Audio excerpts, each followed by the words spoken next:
Vande Mataram തടസ്സപ്പെടുത്തുന്നത് criminal കുറ്റമാക്കുന്ന bill ഇന്ന് രാജ്യസഭയിൽ. ആഭ്യന്തരമന്ത്രി അമിത്ഷായാണ് ബില്ല് അവതരിപ്പിക്കുന്നത്. പി ബസന്ത് ഉണ്ട്. Basant, good morning. ഈ ബില്ലുമായി ബന്ധപ്പെട്ട വിശദവിവരങ്ങൾ എന്തൊക്കെയാണ്? ദേശീയ ഗീതമായ വന്ദേമാതരം പാടുന്നത് തടസ്സപ്പെടുത്തുന്നതിനാണ് ഇപ്പോൾ ഒരു ക്രിമിനൽ ശിക്ഷ അടക്കമുള്ള നൽകുന്നതിനുള്ള നടപടികളുമായി കേന്ദ്ര സർക്കാർ മുന്നോട്ട് വരുന്നത്. ആഭ്യന്തരമന്ത്രി അമിത്ഷായാണ് ഇപ്പോൾ ബില്ല് രാജ്യസഭയിൽ ഇന്ന് അവതരിപ്പിക്കുന്നത്. ഇതിൽ 3 കൊല്ലത്തെ തടവാണ്. അതായത് വന്ദേമാതരം പാടുന്നത് ആരെങ്കിലും തടസ്സപ്പെടുത്തിയാൽ 3 കൊല്ലത്തെ തടവ് ശിക്ഷയാണ് ഇപ്പോൾ ബില്ലിൽ വ്യവസ്ഥ ചെയ്യുന്നത്.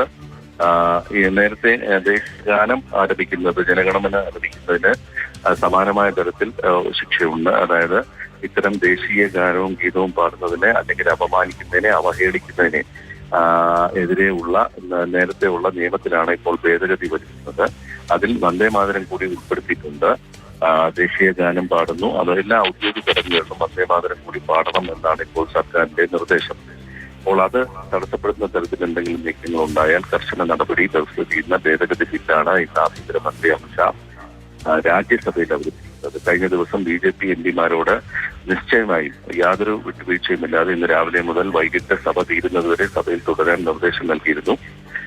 ആ നിർദ്ദേശം ഈ ബില്ലുമായി ബന്ധപ്പെട്ടാണ് എന്നാണ് ഇപ്പോൾ കാര്യപരിപാടിയിൽ നിന്നും മനസ്സിലാക്കുന്നത്.